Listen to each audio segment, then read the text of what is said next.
पहली बारिश ने सिर्फ मानसून नहीं बदला बल्कि नगर निगम के दावों का असली चेहरा भी दिखा दिया। जिन नालों की सफाई के दावे किए गए थे वही नाले पानी का जवाब नहीं झेल पाए और पूरा शहर जलभराव की गिरफ्त में आ गया। धर्मनगरी की सड़कें तालाब बनी तो श्रद्धालुओं की आस्था भी परेशानियों के पानी में उतर गई।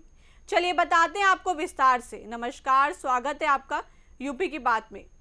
धर्मनगरी मथुरा में पहली तेज बारिश ने विकास के तमाम दावों को पानी पानी कर दिया।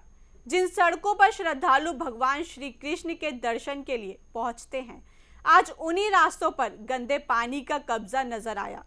नगर निगम हर साल मानसून से पहले नालों की सफाई और बेहतर जल निकासी के बड़े बड़े दावे करता है, लेकिन कुछ घंटों की बारिश ने उन दावों की हकीकत सबके सामने ला दी। देखिए हमारी ये खास रिपोर्ट। मथुरा में आसमान से बरसी बारिश सिर्फ पानी नहीं लाई बल्कि नगर निगम के दावों की परतें भी बहा कर ले गई। जिन नालों की सफाई के दावे किए गए थे वही नाले कुछ घंटों की बारिश के आगे जवाब दे गए। सड़कें देखते ही देखते तालाब में बदल गई और शहर की रफ्तार पानी में थम गई। नया बस अड्डा, भूतेश्वर पुल, होली गेट, स्वामी घाट, सदर बाजार, महोली रोड, कृष्णनगर, सौंखा अड्डा और ब्रजनगर जैसे इलाकों में जलभराव ने साफ बता दिया कि तैयारियां कागजों तक ही सीमित थी। सवाल सिर्फ इतना नहीं कि बारिश ज्यादा हुई, सवाल यह है कि हर साल आने वाले मानसून के लिए हर साल इंतजाम अधूरे क्यों रह जाते हैं। जब पहली ही बारिश व्यवस्था को डुबो दे तो आगे के मानसून की तस्वीर का अंदाजा लगाना मुश्किल नहीं है। पानी तो बिल्कुल जब बरसात होती है तो पानी भरता है, क्योंकि वो शहर की टोपोग्राफी इस तरीके से है कि पानी लाजमी है कि कुछ केंद्र ऐसे हैं जहाँ पर पानी भरता है, पर पानी का समुचित निकास समयबद्ध तरीके से हो, ये हम लोगों का ये कार्य बनता है। तो उसी की व्यवस्था हम लोगों ने, जैसे 2 जगह का मैंने उदाहरण दिया, ये जगह हमने की है, बाकी भी सब पॉइंट जो है हमने आइडेंटिफाई किए हुए हैं। वहाँ को लेकर के भी कार्य योजना बनाई हुई है। अभी वहाँ टेम्परेरी रूप पे सकिंग मशीन और जो हमारे टैंकर होते हैं उनके माध्यम से पानी को खींच के उसको करने का कार्य किया जाता है। इन सब पॉइंट को लेकर के भी हमारी कार्य योजना तैयार है, इनको शीघ्र ही इम्प्लीमेंट किया जाए।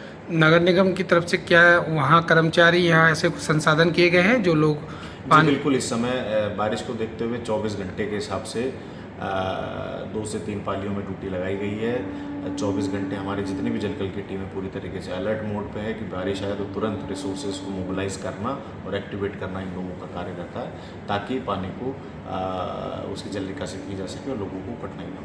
बारिश का सबसे ज्यादा असर आम लोगों की जिंदगी पर दिखाई दिया। स्कूल से लौटते मासूम बच्चों को गंदे पानी के बीच होकर घर पहुंचना पड़ा। बुजुर्ग हर कदम संभाल कर चलते रहे क्योंकि पानी में सड़क और गड्ढे का फर्क मिट चुका था। दुकानदार अपनी दुकानों में घुसते पानी को रोकने की कोशिश करते रहे, जबकि श्रद्धालु भगवान के दर्शन से पहले जलभराव की परीक्षा देते नजर आए। शहर की सड़कों पर जमा गंदा पानी सिर्फ असुविधा नहीं बल्कि बीमारियों का खतरा भी साथ लेकर आया। लोगों का कहना है कि अगर नालों की समय पर सफाई होती और जल निकासी व्यवस्था मजबूत होती तो शायद ये स्थिति देखने को नहीं मिलती। पहली बारिश ने साफ कर दिया कि दावों और हकीकत के बीच अब भी लंबी दूरी बाकी। हर मानसून से पहले नगर निगम भरोसा दिलाता है कि इस बार जलभराव नहीं होगा, लेकिन पहली ही बारिश उन वादों को बहा ले जाती है। अब लोग तंज कस रहे हैं कि अगर यही हाल रहा तो सड़कों की जगह नावों की जरूरत पड़ जाएगी। ये सिर्फ व्यंग्य नहीं बल्कि व्यवस्था पर उठता बड़ा सवाल है। जब केंद्र, प्रदेश और स्थायी निकाय तीनों स्तरों पर एक ही सरकार हो तब जनता की उम्मीदें भी स्वाभाविक रूप से बढ़ जाती हैं। लेकिन बारिश के बाद पानी में डूबा मथुरा पूछ रहा है कि आखिर जवाबदेही किसकी है। करोड़ों श्रद्धालुओं की आस्था से जुड़ा ये शहर स्मार्ट सिटी बनने की ओर बढ़ रहा है या हर मानसून में जलभराव की नई कहानी लिख रहा है। पहली ही बारिश ने मथुरा की व्यवस्थाओं की असल परीक्षा ले ली है।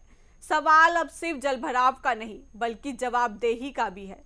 करोड़ों श्रद्धालुओं की आस्था से जुड़े इस शहर को बेहतर जल निकासी, साफ नालों और मजबूत शहरी प्रबंधन की जरूरत है। अगर अभी भी हालात नहीं सुधरे तो आने वाली हर बारिश यही सवाल दोहराएगी। क्या मथुरा विकास की राह पर है या फिर हर मानसून में जलभराव की परंपरा भी निभाता रहेगा? फिलहाल इस खबर में इतना ही। बाकी की और अपडेट्स के लिए देखते रहिए यूपी की बात।